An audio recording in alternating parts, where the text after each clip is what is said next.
अस्सलाम वालेकुम 8th class बेटा। आज हम आपका नया टॉपिक है ग्रामर का ज़रबुल मिसाल।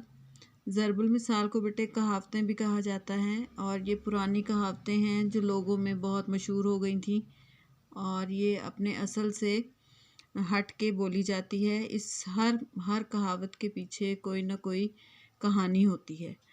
तो ये आपके इम्तियाज़ी उर्दू ग्रामर में सफ़र नंबर 124 और 125 पर हैं और ये फ़ाइनल टर्म में आपका ये सिलेबस शामिल है।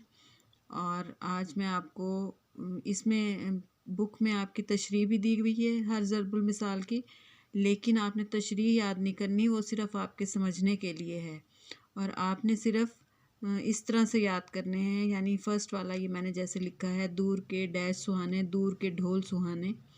तो ऑप्शंस तो पूरी याद करनी है और कहीं से भी इसकी खाली जगह की फॉर्म में पेपर में आ सकते हैं। तो अब आप ये सारे मैं आपको दूसरी वीडियो में सेंड करती हूँ और आप ये बुक का पेज नंबर 124 और 125 खोल लें और उसमें से आप इसको पहले समझ लें, उसके बाद आपने इसको याद करने हैं।